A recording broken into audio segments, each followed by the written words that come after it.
O dízimo é do pastor? Não, menos ainda. Pastor não tem direito aos dízimos que você e eu devolvemos na igreja.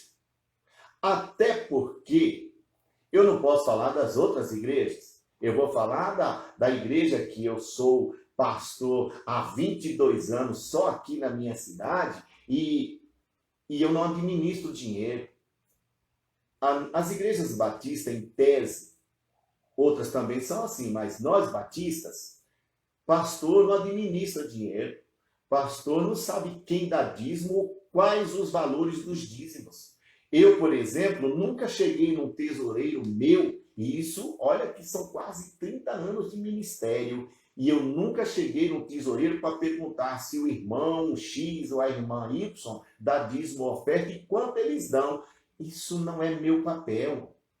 O papel do pastor é ensinar, orientar. É verdade que ele administra um todo. Por isso as igrejas batistas têm uma diretoria formada de tesoureiros, secretários, né, vice-presidentes, e algumas têm até uma comissão de finança que é para tornar o pastor guardado, isento, para ele administrar a igreja espiritualmente, conduzir o povo na palavra de Deus, não se envolver com dinheiro. Agora, logo, os pastores, eles vivem da obra do Senhor. Eu não sei outros, eu, por exemplo, era um empresário, eu vendi minha empresa para servir a Deus. Eu vivo da obra do Senhor. Então, mas eu estou dando o dízimo é para o pastor. Não, você está dando dízimo para Deus. O dinheiro que entra na igreja, que paga luz, que paga água, que paga impostos, que toda manutenção, também sustenta os pastores da igreja. Que até por que não dizer, está escrito, nós vamos ver na Bíblia, em 1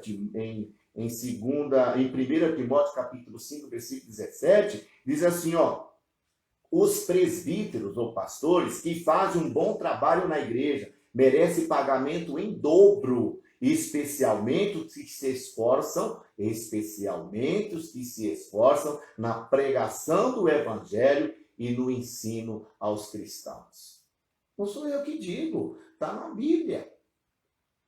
Lucas vai dizer que nunca se prende, nunca se fecha a boca do boi enquanto se debulha o milho. E todo obreiro é digno do seu salário. Chame de salário, chame do que você quiser. Porém, meu Deus, olha, pastor Devani conosco, meu Deus, que honra. Esse é um mestre, pastor Devani, um grande homem de Deus. Pastor, que honra ter o senhor aqui. Agora eu cheguei a tremer as pernas, viu? Pastor Devani Carrasco.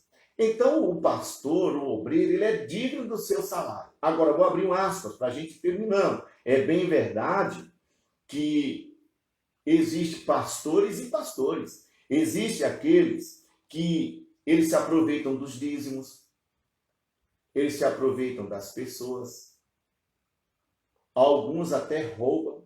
Mas, como eu disse antes, não é só o pastor que faz isso. Padre faz isso. Diretores de entidades fazem isso.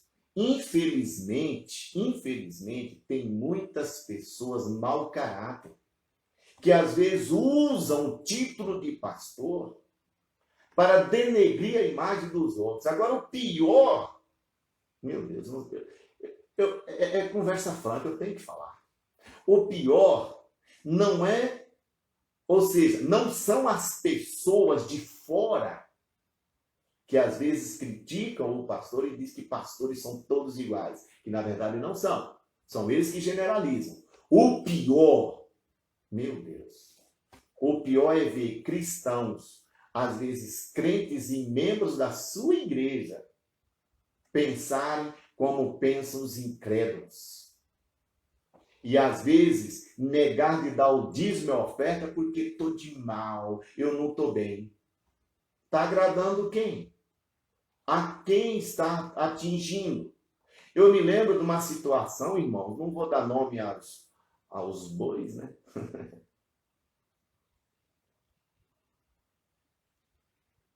De pessoas, porque não estavam felizes. e não estavam contentes com o pastor, pegavam os dízimos, que era de Deus, não era do pastor, não era da igreja, é de Deus, e as ofertas, e começaram a fazer trabalhos fora da igreja. Olha o resultado. Olha o resultado. O pior que você pode imaginar. Aí depois pergunta, mas Deus não foi fiel? Foi. Nós que descumprimos. Deus sempre será fiel. Deus sempre será perfeito. Somos nós que não somos fiéis para com eles. Agora imagina. Aí, queridos, tem pessoas que preferem ajudar ministérios de camaradas aí da internet com valores e oferta que eles pedem para manter os seus trabalhos nas redes, valores altos, e não dá o dízimo na igreja dele. Quando o pastor convoca as pessoas, irmãos, vamos levantar uma oferta na igreja, pronto, é um caos. E aí a culpa vai cair em quem? Que é o pastor que está pedindo dinheiro, não é porque a obra precisa.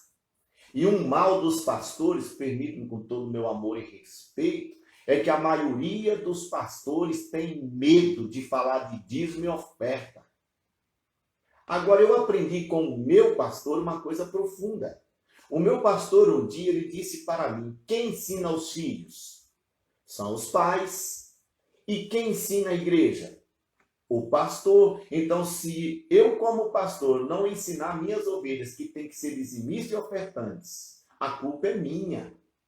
E agora, se as ovelhas, os membros da igreja, os comprometidos com a sua igreja, com a igreja a qual foi batizado, que faz parte do corpo dela, se eles não derem dízimo, aí é problema dele. Isso aí não é problema do pastor. É por isso que eu nunca cheguei em ninguém desses meus 30 anos de ministério e perguntei, irmão, você está dando dízimo? Irmão, você está dando oferta? Não, isso não é compromisso comigo, é compromisso com Deus. Bora lá. Os pastores, não podemos generalizá-los, mas os pastores íntegros fazem a obra por amor. Alguém diz, mas ele ganha. Querido, por que você acha que o pastor paga as contas dele? Com que você acha que o pastor se veste? Se você não presenteia o teu pastor, ele tem que cobrar. Ele tem que comprar roupa, ele tem que comprar óculos, ele tem que comprar um perfuminho, ele tem que comprar barbeador. Ele não acha. Ele compra. Às vezes o pastor tem filhos pequenos, ele não acha leite na porta da casa. Estou dizendo que pode acontecer um milagre. Existem milagres. Até pode aparecer até a vaca já pronta derramando leite. Mas tem que comprar. E ele não compra como antigamente, com milho, trocando trigo, couro de animal ou novilho. É com dinheiro. É com dinheiro. E o que nós temos hoje, nós trabalhamos, recebemos dinheiro e pagamos com dinheiro. E pastor tem contas a pagar. Pastor precisa do cuidado das ovelhas. Quem cuida de pastor são as ovelhas. Elas cuidam do pastor e é lógico que a igreja cuida do pastor quando ela é fiel. Agora você também pode abençoar a vida do teu pastor com dízimo, com uma primícia. Dízimo não, perdão. Com uma oferta, uma primícia. Você pode abençoar o seu pastor dando para ele um presente. Você pode dar uma bela camisa, um bom calçado, né? Um bom relógio. Você pode abençoar a vida do seu pastor. Isso é semear. Agora, não acuse os pastores. Vamos lá. Alguns pastores da mídia, eles começam a dizer que os pastores teriam que trabalhar em serviços seculares e eles que tinham que investir no reino. Olha, querido, como eu gostaria. Eu não posso falar pelos pastores que estão me ouvindo, mas eu queria era continuar empresário. Eu até um dia disse isso, não fui muito bem entendido, eu vou falar com calma para quem está me ouvindo entender. Se fosse para escolher entre ser empresário e pastor em termos de sobrevivência, eu queria ser empresário. Agora, quando eu olho para o meu chamado, a minha vocação, quando eu olho pelo amor daquele que me salvou, me chamar do mundo de pecado, me tirar da minha empresa e encher o meu coração de alegria para servir no reino dele e eu vendi a minha empresa e fui servir a Deus sem salários, foi o meu pastor e a igreja que reconheceu o meu trabalho e passaram a me ajudar, mas eu fui fazer a obra com amor. Mas o que isso implica? Implica que tem pastores que amam a obra de Deus. Eu conheço pastores que abandonaram empregos bons, empresas boas, e hoje sobrevive, ainda mais nesse tempo terrível de pandemia, de ofertas de salários tão pequenos. E aí eu me entristeço de ouvir cristãos, membros da mesma igreja, dizer: para que precisa de 2, 3 pastores? Para que precisa de dinheiro, querido? É porque pastores comem, vivem, têm conta para pagar, e o dinheiro que eles recebem, que a igreja os mantém, que não é pagamento, é manter a vida do pastor, é isso que faz ele sobreviver. Daí, então, vem a seguinte situação. Alguns cristãos ajudam outros ministérios do que a própria igreja. Ajudam pastores de fora do que os pastores da sua igreja. Aqueles que oram, intercedem, cuidam da sua vida. Pastores estes que nos tiraram da lama, do charco de lodo, do mundo de morte e gastaram seu tempo orando, intercedendo, ensinando, orientando e aconselhando, e estes às vezes são rejeitados por aqueles que ele tanto ajudou, pelos próprios membros, por aqueles que ele tanto ajudou. Pensa num povo ingrato. É aqueles que não entendem. Lembra do texto que eu iniciei o meu ensinamento hoje? Por falta de conhecimento. Troca o pastor que cuidou da vida dele, que tirou da lama, e hoje o camarada, depois que está bem, com boa casa, bom salário, esposa, filhos, ele esquece daquele que cuidou. E quando aquele que cuidou espiritualmente dele fala, ele diz: para que ele quer tanta coisa? Agora deixa eu quebrar uma outra coisa muito interessante. Deixa eu falar uma coisa para você. Porque os membros de uma igreja que tem promessa de prosperidade é bíblico? Por que o membro tem direito a prosperar e o pastor não? Interessante, né? Pensar nisso. Ah, mas a obra de Deus é por amor. E Deus não me ama? E Deus não quer prosperar a vida do pastor? Se o pastor anda de bicicletinha, mal vestido e não muito bem cheiroso, e não com os cabelinhos arrumadinhos, as pessoas nem recebem em casa. E o cartão de visita de uma igreja é o pastor. O pastor que anda na cidade, feliz, bem vestido, que tem o seu bom carro, uma boa casa para morar, não é o pastor que é rico. Ou é o pastor que é interesseiro? É sinal que a igreja é próspera, que os membros da igreja são prósperos e o pastor é bem cuidado. É igual o marido que tem uma mulher e ela anda bonita, cabelo arrumado, ela anda charmosa, é sinal que o marido cuida muito bem dela. Vice-versa o marido. Mas quando eu me refiro neste assunto, quando você vê um pastor que anda feliz, um bom carro para trabalhar, porque ele não pensa só em passear, mas um bom carro para trabalhar, você vê um pastor bem cuidado, um bom plano de saúde, uma boa casa para morar, ele não é ladrão. É porque você que é abençoado, você que abençoou a vida do pastor, é a igreja que é próspera. É só você ler 2 Crônicas, capítulo 31, versículo 10, que Deus abençoou todo o seu povo. Por isso, na casa de Deus, tinha abastança, tinha riqueza, porque todo mundo prosperou. Esse é o segredo. Agora, parece na mente até de alguns cristãos que o pastor tem que ser pobre. Jesus era pobre, Jesus nunca foi pobre. Ser humilde não é ser pobre. Jesus era humilde. Jesus nos ensinou a ser humilde. Jesus nos ensinou a não ser escravo do dinheiro. Mas Jesus também dependia do dinheiro para ajudar as pessoas e ajudar os seus apóstolos. É só você ler a Bíblia com clareza. Assim também são os pastores do dia de hoje. Os pastores precisam ser bem cuidados. Olha aqui, irmão, você que está me vendo, pastor, quebra a barreira, fala de dízimo e oferta sim.